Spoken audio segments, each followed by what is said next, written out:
Why choose a Sleep Number smart bed? Can I make my site softer? Can I make my site firmer? Can we sleep cooler? Sleep Number does that. Cools up to 8 times faster and lets you choose your ideal comfort on either side. Your Sleep Number setting. Enjoy personalized comfort for better sleep night after night. And now, max out your savings. The more you buy, the more you save on beds, bases, and more. Plus, get free home delivery on any smart bed with base. Limited time. Check it out at a Sleep Number store near you or at sleepnumber.com today. You ever have one of those mornings where you're pouring cereal for one kid, finding a missing shoe for another, and answering deep life questions before your first sip of coffee? Yeah, that's the Hansen house. This morning, one of our boys asked, "Mom, why do some people always follow everyone else?" I laughed, took a deep breath, and said, "Because not everyone knows how to lead yet." And that's when it hit me. Raising leaders isn't about being bossy or loud. It's about raising kids who know who they are and aren't afraid to walk their own path. Hey everyone, welcome back to We Are the Hansens. I'm your host, Maya Hansen. If you've been here before, you know we talk about real family life. The love, the laughter, and yes, the chaos that comes with raising 13 kids and grandkids who keep us on our toes. Today's episode is called Raising Leaders, Not Followers. Because leadership doesn't start in a boardroom. It starts right around your kitchen table. Every parent knows the copycat phrase. You say one thing once, and suddenly, it echoes all over the house for a week straight. One day, I heard our 8-year-old say to her brother, "Be a leader, not a follower." And I thought, wow, she's listening. Then she added, "Because leaders get the front seat." That's right. There is leadership and training, the hilarious kind. But here's what I've realized. Kids don't just copy our words. They copy our energy. They watch how we handle stress, how we talk to people in line at the grocery store, and how we deal with disappointment. They're studying leadership every single day, and we're their examples. When we stay calm during chaos, they learn emotional leadership. When we apologize first, they learn humanity. When we say, "Let's figure it out," instead of "forget it," they learn persistence. I remember one afternoon, we were late getting somewhere.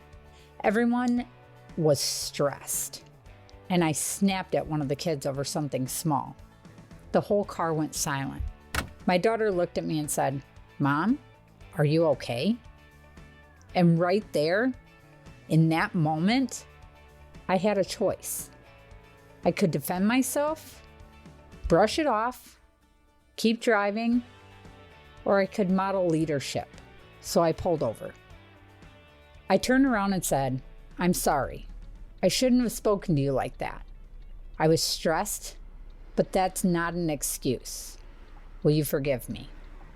She nodded and said, "It's okay, Mom. We all have hard days." That's when I realized the copycat phrase isn't just about mimicking words. It's about mirroring character. The copycat phrase is actually a mirror. It's our chance to see what kind of leadership we're modeling before the world teaches them something else. And if we want to raise leaders, we have to be willing to lead vulnerably. At dinner one night, I asked, if everyone in your class cheated on a test, would you? Our oldest son said I probably wouldn't cheat, but I wouldn't say anything either. And then the youngest looked at me and said, I'd make a whole new test that nobody could cheat on. I nearly dropped my fork. That's when I thought, that's leadership. Seeing a problem and creating a new way around it. Real leadership means courage. The courage to stand alone, to speak differently, to think differently, and in our house, that starts with curiosity. We don't say, don't question it. We say, tell me why you think that. I love hearing their answers, even when they're wild, because every time they explain what they believe, they build confidence in their voice. One of our kids came home upset because the teacher told him he was asking too many questions in class. He said, "Mom, maybe I should just be quiet like everyone else." And I sat down with him and said, the world doesn't need more quiet. It needs more curious people who aren't afraid to ask why. I told him, you can disagree respectfully, you can think creatively, and you can lead bravely, but never follow blindly. That night, we made a list together. All the questions he wanted to ask, all the things he wondered about, and I realized when we shut down curiosity, we shut down leadership. When you teach your kids that it's okay to question things, you're not raising rebels. You're raising thinkers. And thinkers change the world. Failure. The word alone can make any parent cringe, right? But here's the thing. Failure is training ground for leadership. I remember when one of our teens started his first small business, washing cars and detailing, just around the neighborhood. He was so excited, he made a list, printed flyers, lined up clients. Then he ran out of supplies halfway through his first week, missed a few appointments, and came home defeated. He sat on the porch, tears in his eyes, and said, "I'm just not cut out for this." And my first instinct was to fix it, to grab the keys, run to the store, buy everything he needed, and make it all okay. But that wouldn't have taught him anything. So I sat down beside him and said, "Okay, let's talk about what happened. What did you learn?" He wiped his face and said, "I should have made a list of everything before I started, and I should have stuck to my schedule." That was the day I saw something shift. He wasn't just learning about business, he was learning about accountability. Leadership isn't about getting it right every time.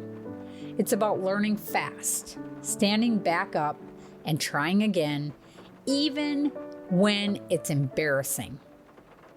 I tell my kids all the time, you can't protect yourself from failure and still expect to grow. Sometimes the best things you can do as a parent is sit quietly on that porch and let your kid feel the lesson. Because when we rescue them from every hard moment, we rob them from resilience. And resilience is the backbone to leadership.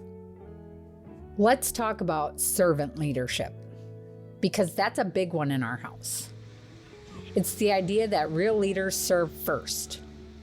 They don't lead by demanding or showing off. They lead by showing up. If one of the kids sees me cleaning up after dinner, I'll hear a small voice say, "Mom, I'll help." And I always tell them, that's leadership. Because leadership don't wait to be told. They notice what needs doing. I'll never forget this moment with one of our daughters.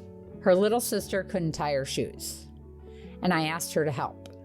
She sighed hard. "Why do I always have to help?" she said. I smiled and said, "Because you're a leader, and leaders don't do it because it's easy. They do it because it matters." Her face changed. That little light bulb moment, when a child realizes their actions set the tone for others.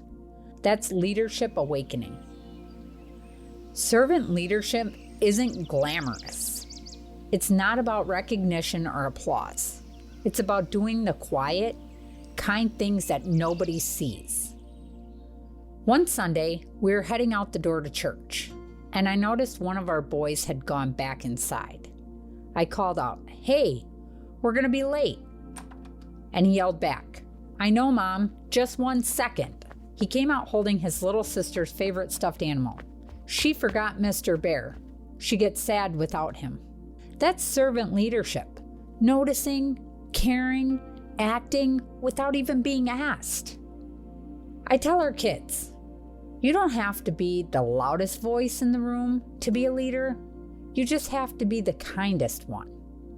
Leaders don't need applause. They just need awareness. One thing I've learned over the years, leaders are made in the small decisions, not the big, dramatic ones. The everyday, mundane, seemingly insignificant choices. So we practice decision making constantly in our house. I'll ask things like, you have 30 minutes before bed. How do you want to spend it? Or, we have 2 boxes of cookies and 3 of you. How should we split them fairly? You'd be surprised how heated those cookie negotiations can be. But here's the thing. Every time they make a choice and live with the outcome, they're learning leadership. Sometimes they choose wrong. They pick the argument over compromise. They pick screen time over sleep and regret it the next morning. They pick the easier path and miss the adventure. And I let them. Because if I make every decision for them, they'll never learn how to make decisions without me. One of our daughters once asked me, Mom, how do you always know the right answer? And I laughed and said, I don't. I just know how to think through the options and pick the best one I can see. And if I'm wrong, I adjust. That's what I want them to learn. Not perfection, but adaptability. Because leaders aren't people who never mess up. They're people who know how to course correct with grace. Every night before bed, we talk about what went right and what we learned. Sometimes it's something small. I helped a friend at school. Other times it's, I lost my temper, but I said sorry. That's leadership too. We don't need perfect kids. We need self-aware kids. Kids who know when they messed up and are brave enough to admit it. That's how you build culture of leadership, one reflection at a time. Our home is our training ground. When we say thank you, I'm sorry, and I love you freely, we show that humanity and strength can live in the same space. We talk about decisions. We talk about emotions. We talk about why following the crowd feels easier, but why leading yourself feels better. Because here's what I've learned. Leaders start as learners, always. And every child, no matter how shy, stubborn, or strong-willed, has leadership potential when they're loved consistently and trusted deeply. So we give them space to lead. We let them plan family movie night. We let them teach us something they're passionate about. We let them make mistakes in safe spaces where love is constant and correction is gentle. Because if they can't practice leadership at home, where can they? I want them to know leadership isn't reserved, confident, or extroverted. It's for the quiet kid who stands up for someone being bullied. It's for the creative kid who invents a new way to solve an old problem. It's for the sensitive kid who notices when someone's hurting and asks if they're okay. Leadership is for all of them, and it starts when we believe in them, even before they believe in themselves. So here's the thing. We can't control who our kids follow out there in the world, but we can show them how to lead with kindness, curiosity, and courage. Because someday, they'll be the ones setting the tone for their own families, their workspaces, and their friendships. And how we lead them now will echo for generations. I'm Maya Hansen, and this is We Are the Hansens. Thank you for spending time with me today, and for doing the hard, beautiful work of raising leaders, not followers. If this episode spoke to you, share it with another parent who's walking this journey too. Go on to our YouTube channel and like and subscribe. Send us a message on our Facebook or send us an email on wearethehansonshow@gmail.com and let us know, what does leadership look like in your home? Because together we can change the world, one little leader at a time. Thanks for tuning in, and we will see you next time.